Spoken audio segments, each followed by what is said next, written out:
AJ on, and then we're going to talk about Christmas gift ideas. AJ, welcome back to the podcast. Ho ho ho, bro. Ho ho ho! Looking forward to Christmas. How Of was course. your Thanksgiving? Firstly, Thanksgiving, pretty hectic. Because of the allergies in my house, turkey is outlawed because my wife has a really, really life-threatening allergy to poultry. It's a very rare allergy. So we do things a little bit different over here. So typically we do a rabbit. However, this year it was harder than heck to try to find one. Usually there's a few rabbit farmers in Bellingham, but my wife couldn't get a hold of it. So we were kind of juggling and stuff. And so I mean we have a good smorgasbord. There's always salmon here in the Pacific Northwest. There's always ham as a backup and a little bit of lamb and stuff. And I made some more vegan and vegetarian options for some of our guests. And so yeah, it was good. Just low key, but a little bit hectic because our main course we couldn't source this year. So so good food, family, board games, time card off games, work. lots of That's yeah, Pokemon, yeah, lots of yeah. Pokemon. And time off work, which is never a bad thing. I'm glad it went well, bro. I look forward to you providing me rabbit at some point when I get over to the Pacific Northwest. Yeah, I'm gonna yeah. hold you to that, along with the salmon and the crabs and the mussels and all the Oh other no, we things that shoot you in said. oysters. Oh, We shoot in oysters, oysters. yeah, Oh yeah, all the other stuff. your adopted nephew is gonna shoot oysters, yeah, with you under the table. So it'll be good. Sounds good. Look forward to it. I just want to throw that out there. Obviously, that turkey's not the greatest meat, so I don't believe your wife is missing out No, on anything. no, Just gonna throw that no. out there, you know. Yeah. Before we get into Christmas gift ideas, as we always do, and obviously kind of tell people the lowdown on how this uh, draft sweepstake, whatever you want to call it, ideas list, Santa Christmas present list happens. Obviously, we've got two traditions in the podcast, and Mhm. take it away, AJ. What watch do you have on your wrist today?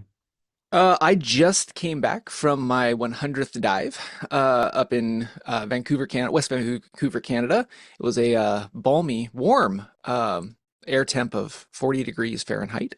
Um, it's Translate that to Celsius. Oh, I don't know. That's like, I don't know. Help me out here, cold. international folks. It's cold, like five degrees, 4 degrees. Okay, It's getting close to freezing. okay. Um, I dove because I'd made a promise to my wife that I would wear when she got me the Doxa. So I'm, of course, big surprise, broken record Hmm. here. Doxa 300T Clive Cussler on a Hmm. heritage strap from Elliott Brown. Um, Good strap, that. Very good strap. One of my favorites. Next to Erica's Originals and just good old cheapest NATOs. Those three Hmm. always in rotation. Also a leather strap from the Recon Watch blog. So you know, Also a good strap, but you can't dive with oh that one. no, can't dive with that one.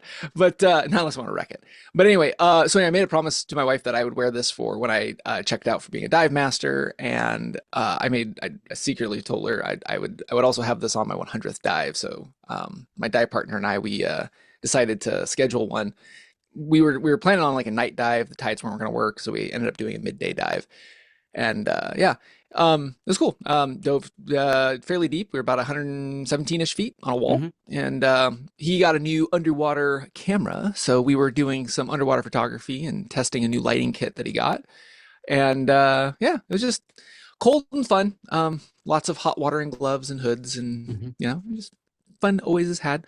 Right wrist, dive computer. So like I said, I just got back from diving, so my double wristing, by the way, Mm. like when I talk to students or when I obviously for the day job, I was at a conference down in Portland, and it was funny. I had a colleague come up to me afterwards, and they're like, "Why the two watches?" Mm. And it's funny. I've had more conversations to watch muggles Yeah. since double wristing than I have just wearing a normal watch. So a little tip for everyone: if you start double wristing, if you wanted to get like I don't know conversation going with your watches, I have found I have had more conversation with watch muggles and one watch newly budding watch fan person. I met Olympian, Mm. somebody that actually swam in the Tokyo Olympics. That's cool. Yeah, and They or the wearing us? Were they wearing an Amiga Seamaster by any chance? no, they were not. But they were interested in my Garmin and why I like wearing it. But no, it's cool. It just Something I've noticed being a goofball wearing a wrist computer, because I don't see this as a watch, and a traditional watch on the other wrist. So, to you, good sir, I yield the mic to the good gentleman in the UK. So I've wore well, actually I'm wearing something that I don't often wear. Well, I don't say I don't often wear. I do wear it and it is in the rotation, but it's definitely more of a periodic kind of wear. Um it doesn't feature on the podcast wrist checks that often at all. If Hmm. being honest, I just think I never tend to wear it on days I'm recording. But I've got the Rolex Explorer 1 on today, so 39 mil, Ooh. 39 mil, Mark II dial. So obviously there's an important distinction out there in the fact that it has a handset that is in proportion to the dial, because the Mark One version of the 39 mil Explorer took the handset directly off the previous generation's 36 mil. So the minute hand basically is too short. So yeah, that's the main distinction for you. Also, the Explorer is at 6 o'clock, not at 12 o'clock underneath Rolex Oyster Hmm. Perpetual. So that's the only other main difference that you have with the Mark 1 and Mark 2 39 mil Rolex Huh. Explorers. I didn't Um, know that about the dial. I knew about the mm, hands. You've schooled me yeah. about the hands. I didn't know that about the dial. Yeah, so there's like two nuances to it, but in terms of an actual reference of Rolex, it's actually quite a small run reference, really. Mark II was only around for about 2 years before they discontinued it, brought back the 36 mil and the 40 mil, which just tells me meet in the middle and make a 38, 39 mil, and then you were done. But that's just my own opinion, right? It does wear really well. And I have a small wrist, as we all know, or mortal size wrists. And I just Mortal. want to throw this out there that to me, a Rolex Explorer 36 mil, and it's probably going to be cause some dramas in the listeners out there who are more traditional, I guess. But actually, the 36 wears really small. And it's the way that Hmm. obviously the case back and the amount of metal that is in contact to your wrist, the Oh, physical I see. watch wears a lot smaller than 36 mil. Hmm. Um, so that's the other reason why I went for the 39. So I did try on the previous generation to this one's 36. Didn't like it. It was too light, even though it had everything that you'd want. But it was just way too small. And for the amount of money I was paying, a little bit about me wanted some more wrist presence for the amount of money that I was putting into it. So that's where I went. So yeah, nice watch. Nice watch. Very nice watch. Very nice watch. Classic, some might say, in terms of design. So Well, if you yeah, wear it long enough, it'll be a neo classic. but I mean, yeah, to quote someone that not a fan of that That term. that term. No, not at all. Yep. So yeah, there you go, bro. It's Christmas tradition. We've hit December. Everyone's probably panicking in terms of, going out and buying presents anyway. And invariably, what will happen, right, is I know what happens is that, my family members turn around and go, oh, but what do you want? Or, oh, what kind of things do you want? And then they'll caveat it and go, not buying you an Amiga or not buying you a Rolex. So I always have to have alternatives. And Yeah, all like of this. Seiko, Doxa. Yeah, I yeah, could list yeah, a couple other. I yeah, mean exactly. Longines. Just saying. hmm You know what I mean? But normally, like, it's normally people are just too afraid to buy me a watch. So it's one of those, and that's fine. So as per AJ, we always come up with lists, don't we? Of what, 3 to 4 options, or some subcategories, just to give listeners out there maybe some ideas of something that they may or may not want, or have already got on their list. And if it's this episode happens to get sent to our audience's better halves, it'll at least give some guidance to certain things that could be, watch fam adjacent, shall we say.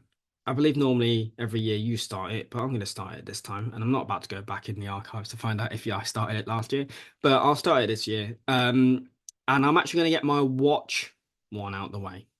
Ah, Get it okay. done. All right. Because the other ones aren't necessarily watch related. They're in the wider sphere of things that people like who are also in the watch fan. But I'm gonna get the very linked watch one out the way. So I don't have a watch for you this year. What I do have is some strap options. So Mm. I think one of the best things about being in this hobby is the fact that you know watches are infinitely accessorizable or whatever, customizable or however you want to turn that.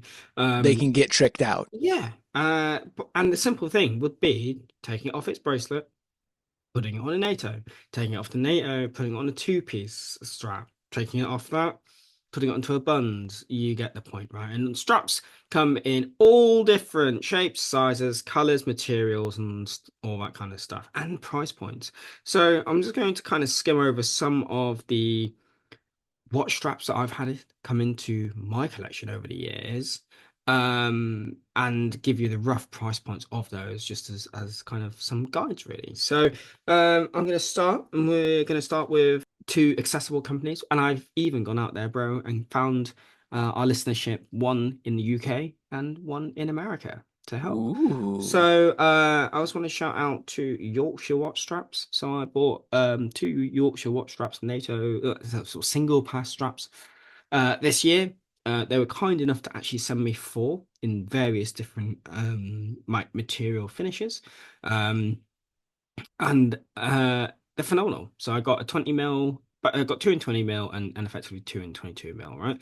And they come in obviously very different colors and patterns. The predominant one that I picked up were the ribbed nylon. So Ace, for those listening, just so you're aware, AJ's pulled up screen sharing and he's actually going to pull up some of these on here. But I actually got the Bond No Time to Die.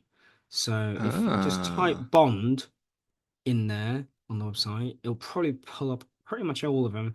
So Yeah. I bought the I didn't Oh. guess I got sent a seatbelt Connery, but I bought, if you scroll down a little bit more, a single pass braid on the right hand side. Oh, okay. I bought that one. And then Nice. I bought so that's called the braid. So I would Okay. say that it's very close to obviously like a rib nylon. It's more Yeah. traditional in terms of NATO, in terms of like the style. It's a little bit rough, I guess, gives grip to the watch. It's got a texture to it, heat sealed ends, and it's got stitching on the hardware and all stuff like that. And a nice signed buckle on there. Hmm. I found that the NATO no time the no time to die NATO slash single pass works really well on my Elliot Brown Holton, one of my project, because the Hmm. colors of the watch suit the strap. I've got grey, I've got a tan for the loom, and I've got black in the case. So it just worked really well. If you come out of that one, AJ, I Yeah. also bought again, because I like the No Time to Die Yeah. colorway. I bought the 20 mil, but I bought it in a woven. It's to kind of liken it in terms of like visual effect and how it wears. It's very much like, do you remember when the craze back in probably 2016 to 17 happened and the thing called Perlon straps came around? Yeah, Perlon. Yeah, yeah, Yep, yeah, totally. Oh, herringbone. Oh, that's what they cool. call it. It's a herringbone strap, but it's Oh, this basically a Perlon. So when you look at it, it's that weave, okay? cool. But it's a Um, tight weave, but it's a Very tighter weave tight. because Yeah, yeah, yeah, yeah, yeah, yeah. they've got hole they actually have proper holes in the Yes. strap. That's cool. Yep, so I got that one as well. And then they were kind enough to send me the standard seatbelt nylon Yeah. as well. So I got got a seatbelt nylon as well. Um, Nice. Absolutely Oh, no these are nice. complaints with them. I think they're for a price point, like I said, looking on your screen there, they're $20. I think they translate it to about £14 each. Yeah. If you go into a previous episode off the top of my head, 113, there is actually a discount code for you Ooh. if you use it. So there you go. There's encouragement to go check out previous episodes, find that discount code. And if not, and you're really lazy, I may even be a gracious podcast host and put it in the show notes for this episode as well. Ah. So there you go. But just really good guy, to be honest. Nice straps, loads of different colorways. He's got, an adventurer strap there, which is effectively very similar to that Velcro strap that we've seen be pushed on lots of military channels lately. And, at the end of the day, I'm all for people supporting who they want to support and buying who they want to buy. But it goes back to it like, if I'm going to buy a strap which is considered quite expensive for a piece of nylon anyway, I also don't personally like getting hit for postage and import tax, you Hmm. know. And at the end of the day, they offer exactly the same thing. It's the same style, and more importantly, I've now made a connection with this company, and they're Cool. good people. You know, they're members of the Red Bar, so they go to Red Bar as Oh, well cool. and all that kind of stuff. So they're fully into the watch community, which is really good. So I think they're a great strap option for the UK. Now, moving Sweet. on to accessible straps in America, I have Straps Co. So Straps Co. sent me a load of straps out earlier this year. We actually did a bit of a kind of media collab, for want of a better expression. They liked my watches, and they liked my photography, so I did them some photos on there. But the straps that I really enjoyed from them were the FKM rubber straps. Got a Interesting. Tropic. I actually got a standard in Rescue Orange. I got a 22 mm Tropic FKM rubber strap, and I put it on the Seiko 5. With a 12-hour bezel. Really nice Ooh. strap. And again, the good thing about Straps Co, with a lot of their two-piece straps, they all come with quick release spring bars. Oh, integrated into the strap. That's Hmm nice. You know, so yeah, go check those out as well. And again, I feel an accessible price point, and all that kind of stuff, and loads of different colors. However, there's only one color that you want in your life, and that is Rescue Orange, isn't that Rescue correct? Orange. 100%. 100%. So yeah, there you go. So that's one of the other straps that I got. They have got loads on there though, AJ. They've got deploying Yeah, class, they've got some leather bits and Kevlar straps and all that kind of stuff. But for me, top of the tree from Trapco is their FKM Rubber Tropics. So that's cool. go check them out. Now, those are what I would consider your off the shelf, your commercial, your accessible stocking fillers. Stocking stuffers. Now, these next two companies, again,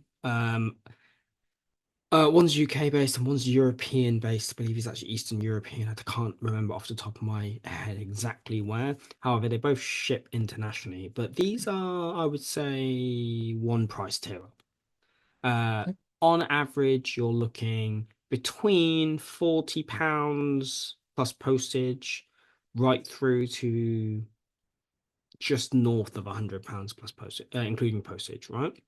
Mhm. Now, these watch straps are what I would consider bespoke. So they are made to measure to your wrist. You send the strap maker what watch you want to put it on in terms of the not the Hmm. you can send them the exact watch if you want to. However, they're happy with case diameter, lug to lug width, and your wrist size.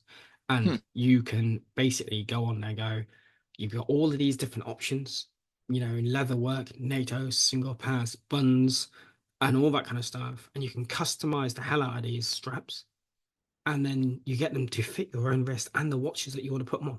An added bonus for one of these companies is that they actually waterproof them as well. So you can get a canvas and leather waterproof strap. So the Hmm. first company I want to just give a shout out to is Stevo over at Stevo Straps. I've been buying bespoke leather straps from him for years. Okay. It's been a long time that I've been a buyer of his stuff. I have never gone wrong with any of them. He even did me my Omega Chrono Stop leather strap, which actually integrates into the original Omega clasp, which for the Chronostop was possibly one of the most difficult pieces of engineering and pointless engineering ever put into a watch clasp. Dude, looking at his photos, man, like his leather work is Very good. Oh yeah, very good. It's lasted years. way. I'm still yet to throw a Stevo strap out. I won't lie to you, and I've had Sevo straps in my collection consistently since 2016, and that was out in Cyprus, right? So it's Right. like I'd only wear those leather straps in like cooler months and stuff like that. But That's crazy. He does carbon? Like, is yeah, this a carbon? yeah. Whoa. Yeah, keep going down, mate, and you're there. There you go. So that's it Ah, there. okay. So this is the strap. This is an example of the original Chronostop on the original weird buckle. Now, if you scroll down to the second photo, you'll see what I mean. There's like Oh, I see. weird notches of metal, and you have to twist. I don't actually have those bits of metal, so as you can see in the four photos there, he's engineered a way to Huh. basically replace those pins. Yeah. Um, and again, that's exactly how those straps were made, which is Hmm. mental to think that is how Amiga decided to engineer the Chronostop leather strap. Oh, that's bananas. I've not seen this before. That's Yeah, but cool on him that he does all this smithery. yeah, Uh, this is way cool. yeah. And also, if you look at the price, Oh yeah, I noticed. it's very accessible for what you're buying, right? Yeah. So 48 pounds posted. mhm, yeah. So there's that, bro. And then my top end strap, the in the hundred, is courtesy, and I want to shout out to him. I gave him a shout out a couple of episodes ago. He's a very good friend of both mine and yours. Dev over at Average Ha! Watch Guy. So, Dev, thank you for being an enabler, as you always are. You tapped up in North Carolina with your Bremont Alt 1 ZT, and it was on a Diabolic strap. So, Diabolic spelled with a Q. It'll come up, AJ, when you search it, Okay. and he makes those canvas two-piece straps which are leather lined and they're all Oh. waterproofed. So Whoa. just go on the gallery, bro. Like I said, because I think they all average out roughly the same price, no matter what you order, right? But this is Diabolic straps, and yeah, I tried on Devon's one. I've ordered one for me in 22 mil to go on all of my 22 mil watches. Um, and in the new year, I actually plan to order another one in 20 mil to go on my 20 mil watches. I like the fact that they are two piece. I like the fact that they're bespoke, and I like the fact that they're waterproof. I even like some of the funkier, yeah, designs that he has. I love the nose art canvas. This Yeah, is nose art killer. canvas is cool. I even like the kind of the felt kind of herringbone. I just like the materials that he uses Oh are yeah. different, you know. And again, it's an example of, you know, you spend a little bit more money, you can get a more expensive looking strap out of maybe a unique material. And when you add in the fact that it's waterproofed as well, it's a very That's killer. durable, it's a very durable strap. And also, he's clearly paired up with divers, and they send him videos of the watch straps underwater. Oh, what this is great. So Remaster on wrist. That's killer. yeah, yeah. So, and I think that's the point, right? You know, not everyone likes a bracelet. I think a strap is a really good way to have a unique look on a watch. And at the end of the day, as unless you buy weird like Speedmasters where they're like 19 mil lux, you know what I mean? There's a benefit of having 20 mil watches and multiple 22 mil watches, and you can just translate these straps across all of your collection and kind of mix it up a little bit. And I think for me, bro, that's something that I've been doing, particularly getting into the latter part of 2024, with just finding new ways to wear my watches, really, and enjoying Hmm. the watches more because I've finally found a combination that I really like. So yeah, Yeah. that's my watch related one, my direct watch related Christmas gift idea, and some notable mentions of companies and people that I've actually had dealings with in 2024. So yeah, AJ, take it away with your first pick. I think you, yeah, my wallet thanks you. I like the diabolic. I might have to go down that road. That's killer. So for me, starting with my stocking stuffers, I got this actually gifted to me as a Father's Day present from my Hmm. kiddo, but Hmm. I can't recommend it enough because it's just there's a theme with the picks that I have this year. I have one watch, well, one watch adjacent, one watch, and then the rest is going to be photography related. But this is a great stocking stuffer for 20 bucks for a kid or a big kid in your life. It's the Lego Retro Camera Kit. It is everything you ever wanted to build in a 261 piece kit. It's like an OM1 retro little camera complete with a little winder, advancer. You can even open it up and like put in a roll of film. Like it's just stupid fun. And I did this with my son. And as soon as we were done, like he was taking it and he was playing with it, and he's used my cameras. He's like, "Hey, Daddy, look, I can change the lens." Like it's just stupid fun. And I have this sitting up on my shelf with my actual cameras and stuff. Hmm. But it is just a stupid fun little $20 building kit that is really tactile and interactive. And so if you've got a little one, or if you have a niece or a nephew or something, like it's just perfect. It's probably one of the Hmm. the first Lego kits that I've played with in a while that just I love it. Everything about it. They just did it right. So that's my $20 stocking stuffer. Or if you have a nerd in your life and you don't know what to uh, get them that. Yeah. Uh, the second thing that I've got is because I recently just restocked.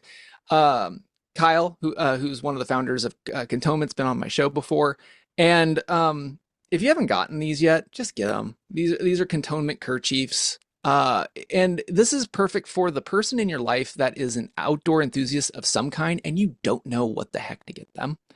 All it is a simple square piece of cloth. I mean, there's nothing, there is nothing to write home about. I Hmm. mean, but the fact is that one, I've known Kyle, and two, like these guys create these, and the aesthetic that they make is just par excellence. Like I just got the auto set, and I'm not a big car enthusiast, but this black one is really cool. It was the first one my son actually stole. It's cold and flu season here, and so he stole it, and it's.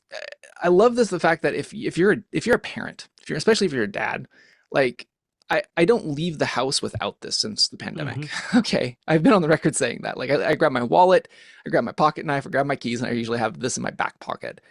And it's just a lifesaver as a parent. Um, the fact that they have the little holes and stuff. There was a field trip that my son was on. I was chaperoning, and I literally took this, and they're doing tide pool stuff. And of course, what does every kid want? Oh, Dada, I want to take this. I want to take this shell home. I want to take this home, that home. Man, I do not. I came out here with your class, boo. I don't have my bag or anything, so I literally took this and just used the little holes that they have on each side. And there's a little woggle, a little nylon strap that they have. I just clipped it onto my belt loop, and this just basically became my little sack for him because I don't want sand and creature goop in my pockets. I just don't Hmm. like. And at the end of the day, I can just throw it into a sink and wash it out. It's just great. It's silly, but it's just one of those things where, especially if you got somebody that is a motor enthusiast, if you're a watch enthusiast, they've got the tempo, I can't remember, Oh, there chrono. is a watch one as well. Oh yeah, this was the first set that I got, and they've got the Speedy and they've got the SKX 007. Like, Why did you not tell me that there was a watch version? I save it for the end. It's the hook. I'm going to keep the listeners listening. Start with cars and then end in watches. They also have guitars. I just got that one too because I also play guitar. Um, they got the tempo set with the Gibson Dot. And of course the Opti set, which has a lens and Oh. a top plate. All these are great, and it's super soft cotton. Like, I mean, you're not gonna need to take chapstick to your nose after this. Like, they're super soft, especially the more that you use them. Um, and that's the thing, is like this is something to be used. It's not just like a trophy piece that has to be pristine. Nah, they're pieces of cloth. Go and use them, Hmm. and I do a lot, like a lot. So anyway, that's my second stocking stuffer. You can also wear it around the neck. I do this a lot, especially in the summer, because I have to wear like a collared shirt if I'm going to like conference and stuff. And I'll take this, make it cold and wet, and put it underneath like my collar before I present and stuff. I just love these guys. Kyle's the goods, Cantomen's the goods, and yeah, they're just a great stocking stuffer. They have a 2-pack, unless they've sold. Oh yeah, Mark II. I forgot they did that special. They've also done special sets too. Like they have the Mark II collaboration. Grey NATO had a collaboration with them. Obviously, Adapt over at Worn and Wound, because Kyle's part of the Worn and Wound crew. I mean, they can do a Zulu Time podcast collaboration if they want. Just throwing that Dude, out there. actually, what we ought to do is we ought to talk to them and do like a Zulu Time and Analog Explorer, and that could be because they always come in pairs. Yeah. They don't ever do one, but we could do like a pair of. That would be cool, dude. We Mm. should talk. We should talk to them. Yeah. Yeah, yeah. Kyle, if you're listening, reach out. And then next year's Christmas gift ideas, we'll shamelessly plug our We kerchief set. we should. Oh man, we suck at the marketing thing. Okay. Well, So anyway, we don't, but yeah. we don't. So anyway, I love these guys. So that is my mid-range stocking stuffer. Um, this is kind of a stocking stuffer. It's an expensive. I was trying to find something to get in your sweet spot, and I couldn't quite get to it. My last one is a watch. And they have two. They now have a big kids version, but I still default to the fine folks over at Block. The Block 33. They just recently came out with a new version of this. I'm hoping to get Neil back up on Analog Explorer season 5 next season. to talk about this because he engineered some of the stuff because there was a couple of faults that came up. I had one that got faulted, but really solid guy squared me away with a replacement. But this watch, I Hmm. mean, this one, the entire thing glows. The case, the dial, it's just everything that a kid would want. Um, it is pricier. They're getting up into the $220 USD.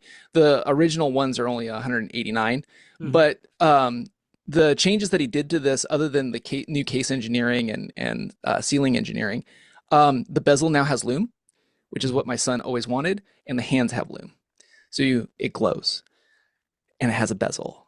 This is Which is what he wants. Yes. So his Aqua had a fault, and so they squared me away, sent me this new one, and I would show it, but it's on my kid's wrist. Dan, I have gotten my kid a Casio Annie Digi. I've gotten him another dive watch, a little Casio, little black guy, and it has Hmm. a date. He likes dates, so he has that for his other dive watch. But I can't tell you, he destroyed two of these. Okay, like Hmm. these things are Barracuda proof. I mean, anybody who sees my feed, they see what me and my family do. So like my kid has put these through the paces, and this is the one thing that my son always goes back to. Like, I mean, he even says like, "Dada, when I grow up, I want to be a watch collector like you." And he has his box and he's got his watches and stuff. But he Starting them always is, young. you know, he's it's a disease. It's genetic. So anyway, no, the thing is that like the thing I love about it is for him, he loves this thing. He can tell time on it. He has been able to tell time on it since he was like 5.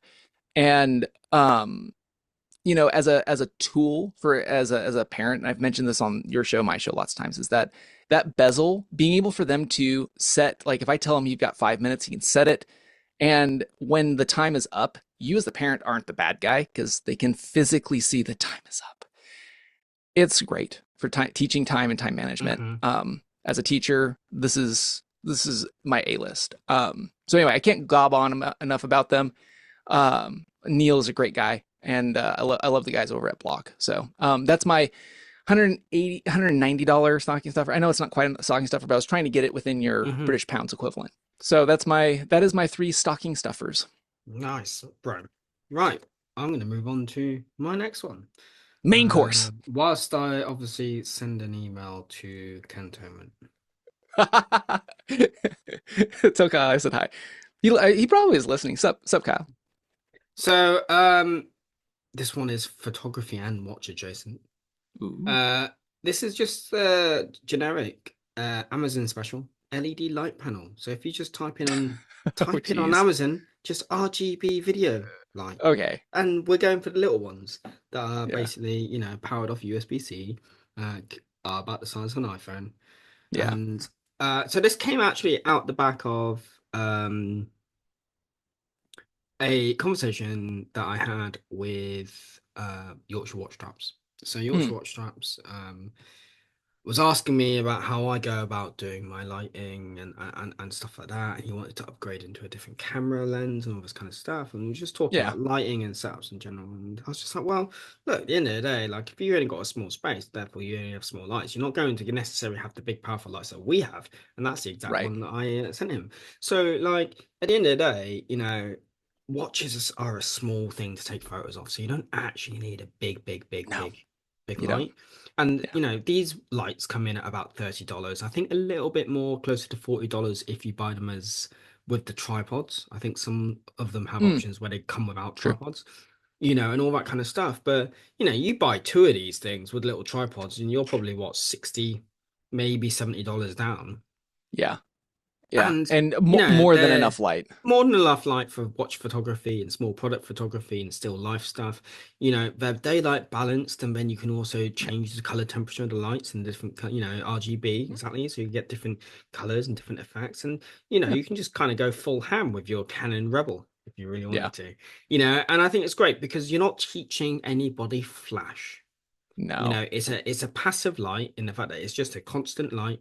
It's balanced. It runs off the internal battery. It charges by USB-C, fits in your Hmm. back pocket, and you can have just a little watch photography kind of studio in a bag. Yeah, And I think these are great, they are. and at the end of the day, if you then go really hard into your watch photography and all that kind of stuff, or your product photography, then yeah, upgrade, get a different one. But I just think stuff like this is just so good as a starter because it teaches you about light and it teaches you Correct. how to, to use light in order to make photos. We don't take photos, ladies and gents, we make them.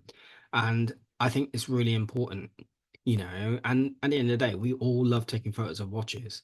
Oh And, yeah, the camera doesn't have to be a camera. You can then just utilize your phone because you've got a good light source that is controllable and you're taking photos maybe within a foot of what you're taking it off.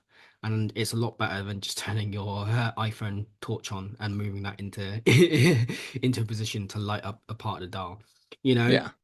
I also think some of them have diffusers now on the front, little Ooh, panels that can diffuse nice. the light a little bit as well and make it a lot more softer, as well. So yeah, I thought that this would be a good a photo watch adjacent product to give to people because like I said, I get Solid. the question all the time, how do you like your compositions, what have you done, and at the end of the day, at the moment we're obviously in GMT. We've gone back to what I would say is cold deep dark winter in UK, and it gets dark around 4 1600.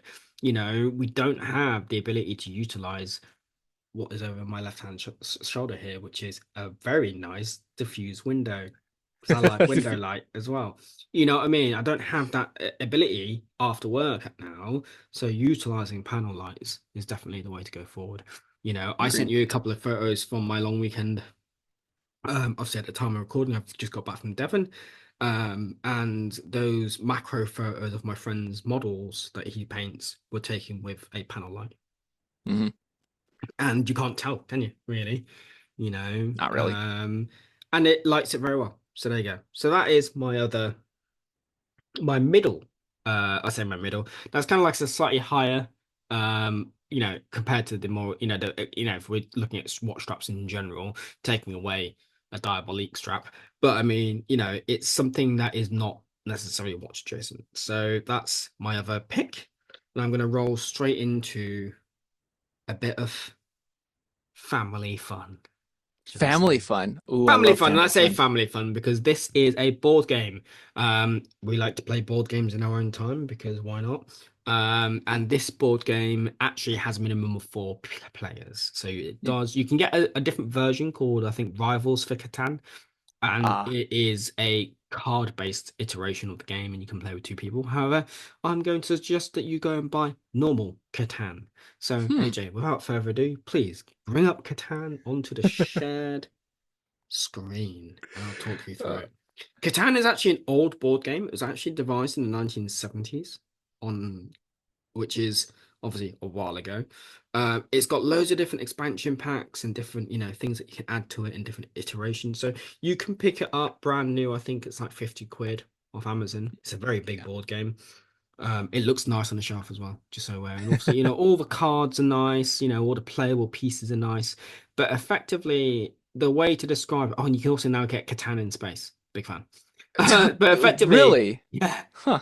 So like what this is, right, is very similar to empire building games. So, Yeah. you dominate a a board effectively, and your aim is a bit like Monopoly, is you build towns and cities and roads and interconnect your empire whilst collecting developmental points to build up your armies, to build up your cities and all that kind of stuff.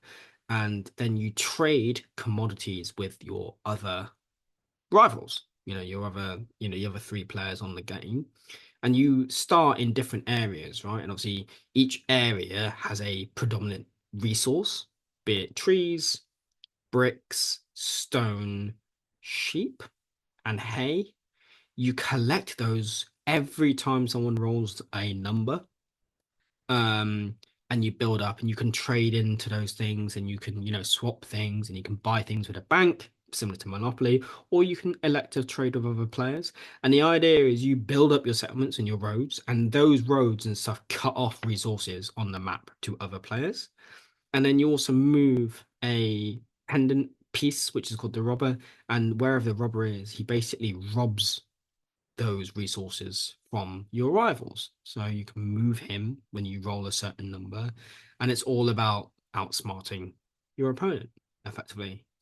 And we played it all weekend. And like I said, it's a very good game. It does require four people, however. Hmm. Um, and yeah, it's just a very fun game. Like I said, there's various iterations. We played one with the expansion pack of Catan, which was actually like an island pack. So Oh, not cool. only have you got a robber seafarers, there you go. So you also are connecting with ships, and your roads are no longer roads, they are now trade routes. So you can have land and sea, and then you can move Yeah. a pirate ship which plunders all your rivals routes via and it minimizes movement, so you can't build ships and you can't go that way because there's a pirate fleet effectively pillaging everyone going through that area and all that kind of stuff. So different versions. AJ, I thought that was right up your street. Like I said, the basic board game is about £50. But Yeah, that's cool. it's been around since the 70s, bro. So if you wanted to go find it for a little bit less, then obviously you can find it on eBay or secondhand potentially for a little bit less. But also more importantly, if you want to get the two-player, then like I said, the two-player card game version of this is called Rivals for Catan. That's awesome. Love it. Yeah, There you no, go. I've played Catan. The only gripe I have about Catan, and yeah, you're dealing with like, small party of people and stuff. Mhm. It can get a long game. It is a Like long it's game, yeah. like, It's definitely like I said, we were drinking and eating, yeah. and over the course of the game and all that kind of stuff, and like I said, it does get intense as well. Very similar to Monopoly, your family ties go out the window very quickly when you start threatening someone's sheep resources. You know what I mean, and all that kind of stuff. So it's just a lot of fun, and especially like I said, we've got long winters now, long winter Yep. evenings, as it were. Sorry. And if you don't want to be going outside and doing outside stuff, then nothing wrong with a good evening with a board game, and good company, right? Yep. Love it. Okay. So for me, I'll start off with my board game. Hmm. Birds of a feather flock together, I guess. So, again, I have an 8-year-old. So Hmm. doing Catan, that would be a grind.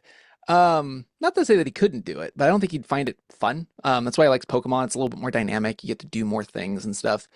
There is a set of games, and we have the King of the Dice by a company called Haba, which I think is a German brand.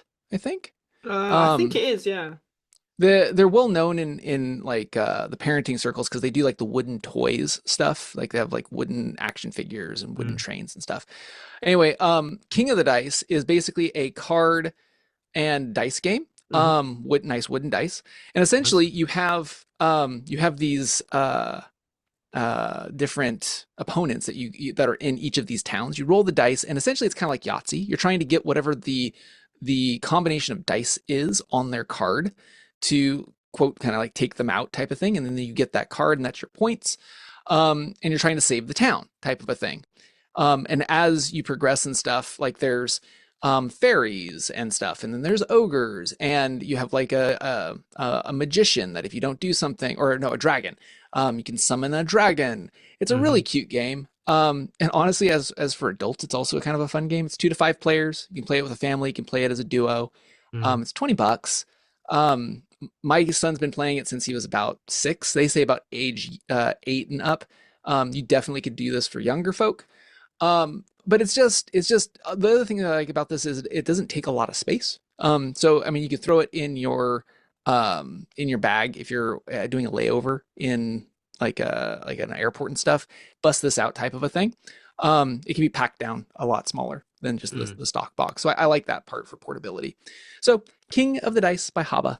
That's my board game choice. Nice. Nice. Yeah. My Uh, next. Oh, go ahead. no, you, bro. Go on. Okay. My next choice step up from this is I guess this is where I get into the more expensive stuff because this is kind of like between block and this was kind of my buffer, right? Hmm. So the next thing I have a theme. Okay, so outside of watches and stuff, we all love photography. And it's funny. This was the year of the GMT. as we've kind of all discussed, there's also the year of analog photography really coming back. Yeah. I have had, probably yourself included, um, so many more people ask me about developing film. What stuff do I have here that I develop? Who do I develop through? And what camera to get first. And so, I mean, you and I have been on the record. I mean, I kind of got you infected by the OM1 cult. Hmm. Uh, I mean, getting an old camera and starting there is always like the best place. But to gift that is difficult because, like, if you don't know what you're looking for and you get something for somebody, it may be, I mean, it may not be their shooting style. They may be just brand new to film and they don't know manual exposure versus having an electronic exposure, anything like that, or you just get a dud. Like you get stuff off of the bay and it's busted, and nobody likes a busted present. So I got a couple of ideas for people that want to gift a film something to their significant other and not break the bank. Because here's the other thing. Like Rolly came out with their 35 and also Pentax came out with the Yeah. 17, and these are several $100s. Yes, they are. And that's not to take away from them. They've probably, from all the reviews I've seen, they've got very good build quality as well. They And do. They you know do. what I mean? But like you said, if you're not too sure if the person's going to take it on, for want of a better Yeah. expression, it's a lot of money to put into a present. Maybe Yeah. that's something that they can, aspire to down the line. But I've had my Olympus half frame camera, my pen, for Yes. years now, and it just so happens that I was fortunate to actually buy one in box and it worked. I just bought it actually as a prop, and then Mm-hmm. I put film into it because it worked, and I've since had it serviced now. And now it's actually, to be honest, it is more of a office decorative thing than anything else.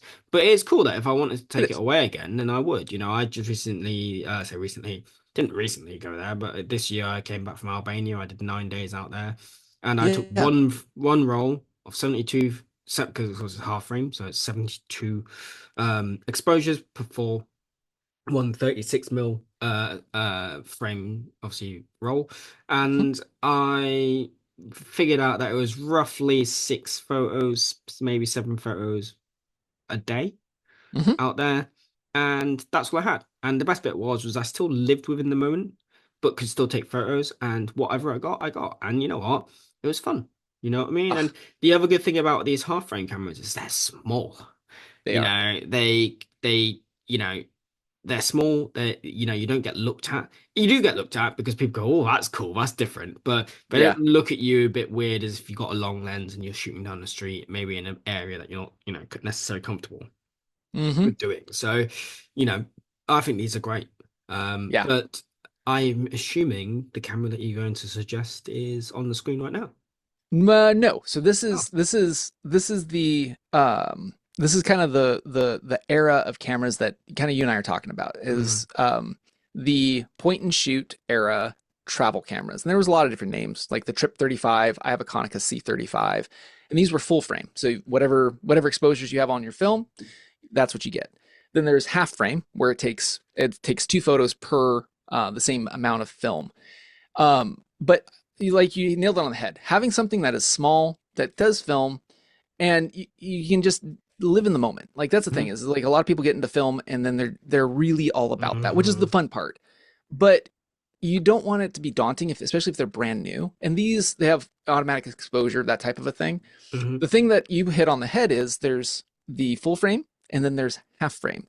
And film developing, if you're not doing it yourself, can get kind of pricey, especially Mhm. if you're asking for scans and everything else. Like it is an expensive process. So going to half frame, you can get 72, because it's a roll. They develop by the roll. So you're gonna save money in the developing and stuff. And there is you and I both took a camera each off of this, and I got to find my tab here. Um, there is the fine folks over at Kodak. They still make a 35 millimeter half frame uh, film camera. It's the Ektar line. Mhm. Now you picked the H35 and I picked the H35N. We'll actually start. I'm going to throw it over to you. Tell me a little bit about the H35 and I'll tell you the difference with the H35N. So, I mean, all I'm going to say is obviously 35 denotes the fact that it's a 35mm camera. On Amazon in UK at the moment, they depend on the colorway, and there's various colors that you can get, which is quite cool. Yeah, They come in at around £50. However, as we know, with film photography, that £50 is actually a lot more because then you add on the film and then you add on the developing. So this is where it comes a bit of an expensive hobby. I like to think that if someone gifted me a half frame camera, they also gift me the film that comes with it, of which I'm going to give you some suggestions of film ooh, stocks that I also like to shoot with as well. However, like I said, it's a effectively automatic exposure point and shoot, for want of a better expression, very reminiscent of the disposable point and shoot cameras back in the 90s. It has a yeah, built-in flash, some nice colorways. I say utilize one. I had a go on one very, very, very briefly when I was in North Carolina because one of the US Marine photographers that I was working out there with, shout out to Carl, was generous enough to let me have a look at it. And he shoots on his Actar. He takes it on nights out, of all things, and then slowly gets through rolls, right? So it's just a cool little thing. And at the end of the day, like I said, the camera itself, maybe not so expensive. It's gets people into photography. It's very simple. It's just, wind on and click and, compose it within the viewfinder and a flash or no flash, and that's yep, it. But like you said, it becomes expensive when we add in different film stocks. So we're not going to talk about yep, film stocks right now. I'm going to let you talk about the difference between the two cameras, and then we're yep, going to suggest the film stocks that I would shoot on, yep. and the rough prices of those. Bingo. So the H35 and H35N, and there's a little bit of a price bump between the two. But the basic difference is you'll notice that the viewfinder on the H35N is vertical oriented as opposed to horizontal oriented, which is Hmm. important for half frame because as you're composing horizontally, you're actually taking a vertical photo in the viewfinder. So they've matched the viewfinder to what orientation you're shooting. The other thing is the lens element. And that's the reason why I wanted to point out the difference between these two. The 35 has a plastic lens element where the N has a glass lens element. Hmm. Um, you're not going to, I mean, these are just above a toy camera. I don't mean that as a knock. It's just that's the category of camera. But like you're not, this is not, this is like your low megapixel cameras. Like these are of equivalents, right? You're getting this because of the moment that you're in and maybe wanting to just get it developed and have a print done and like mail it to the person that you were with when you were doing this type of a thing. Again, you have 72 photos that you're taking off of this roll of film that you'll be getting developed for 20 bucks, type of a thing. And so it is. I feel like the 35 the 35N is a better long term investment, where the 35 is more of like maybe getting a kid or getting somebody who, like you just said, wants to have a kind of the disposable point and shoot type of era come back, which is a thing. Like this is a thing in the youths of today. They want the horrible like pop flash photo vibe. Like it's a thing now. But I feel like the 35N is a little bit better. It also has this new little slider on the left hand side of the lens, which will give you kind of these little they call it the star filter, where it kind of adds these star streaky Hmm. anti bokeh to the photo if you have uh like a bright like night scene or something like that. It also has a tripod mount and a screw thread if you're doing long photography, which it is a wide angle. It's a 22 millimeter lens, but I can't remember like what their aperture uh, equivalents are. But again, either one of these cameras, like you're looking at 50 and 70 bucks respectively, I think. Hmm. They both look cool if you want the vibes and stuff, but for trying to get somebody into film and making it more cost effective and just being in the moment, I think either one of these would. I haven't shot with one. I've seen them. I haven't shot with one. But I think this is the grab and go vibe. I love it. I love Yeah. it. And also in one of their photos, you'll notice that they have a watch in the background. Yeah, it looks like a Timex camper.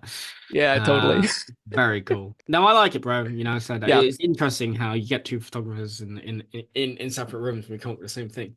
I mean, like I said, 50, £70, you probably get slightly cheaper second yeah, hand or from, like a grey equivalent to a grey market dealer. That's not Amazon. yeah. But I just want to roll in there with some film stocks that I have used, and obviously you can, tell me some of yours. But I've shot on Kodak Gold. A pack of Yeah. three Kodak Gold is around £30 on Amazon right now. Yep. And that's 36 exposures per roll. And then I've shot on Portra 400, Hmm. which is chef's Oh. kiss. Oh yeah. And that for a five pack right now in England, you're looking over 200 quid. Hmm. So it's a lot of money, but it's Yeah. 36, it's a very nice film stock. But actually, Yeah. for me, bro, my favorite film stock, and I am biased, is Fujifilm 400. Oh yeah. Totally. 100%. I did a really cool shoot over the summer with Fujifilm 400, and actually, you can actually buy Fujifilm 400 disposable cameras as well. But a single roll Fujifilm 400 is about £17.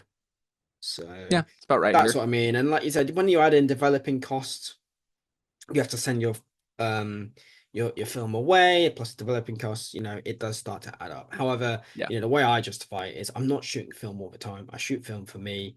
I gifted a roll of film effectively to my friend for his wedding. I did some Yeah. just other photos of the day throughout his summer wedding that no one else saw I've done until the same. I sent them to him. And it can be a reciprocated gift, what I mean, or a pass it on kind of gift in terms of your creative art, right?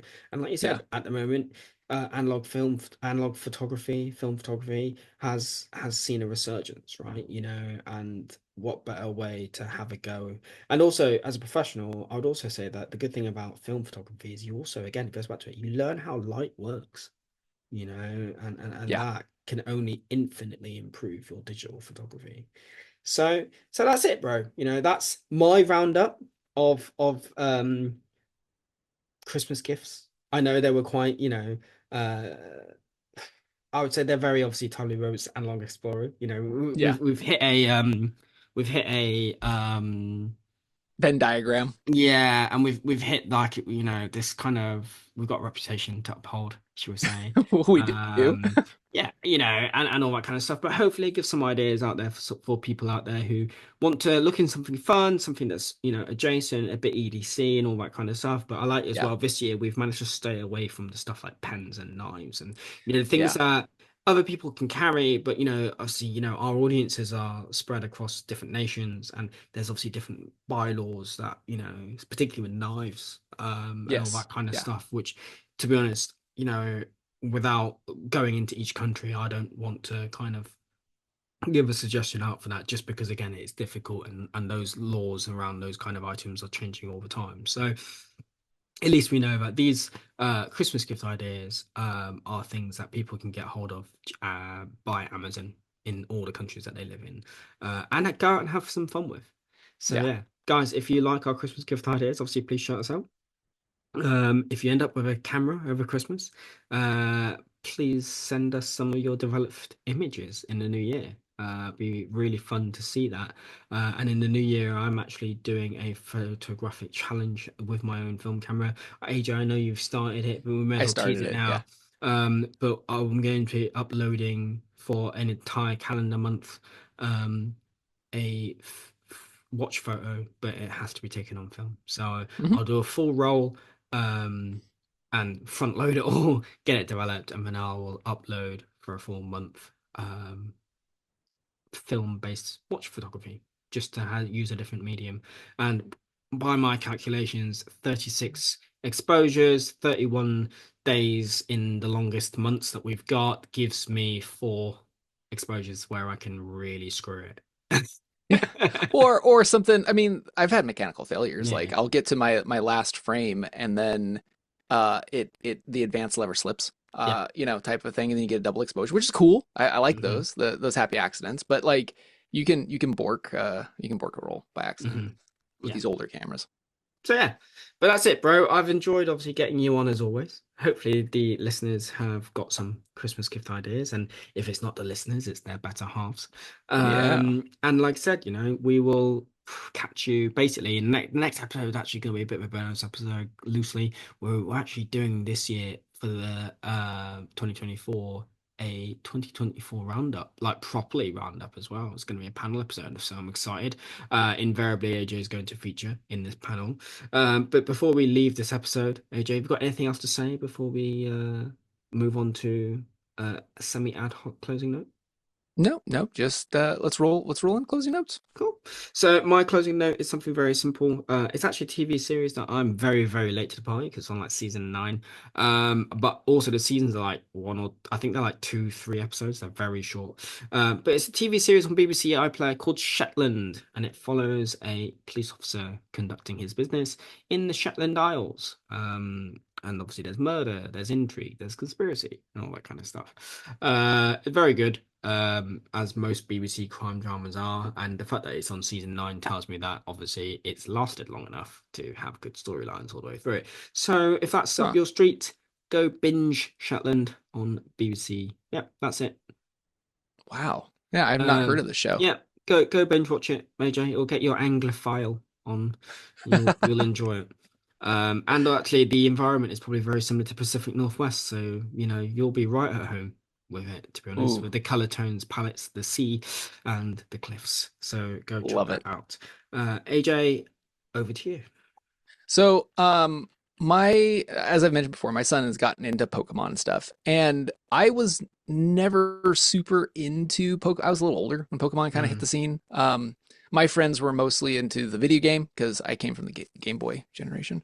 Um, my son had a birthday, and all of his buddies got him like Pokemon stuff, and so we've been playing the card game a lot. We've been going to locals tournaments and stuff. But I had heard that they did a reboot of Pokemon the cartoon, the anime cartoon, Mm-hmm. and I have to say, like it's in my opinion, I think it's better than the original. It's called Pokemon Horizons. It's on Netflix. If you've never watched Pokemon, if you never you don't know who Ash is, doesn't matter, but you know what the yellow Pokemon Pikachu is, you know the big red dinosaur dragon looking thing is Charizard, then this is for you. Like this Mm-hmm. is it's just stupid uh, family fun, to be honest. And I mean, I've been hitting the family vibe through this episode largely because I have one and it's Christmas. Like that's what the holiday and for me is.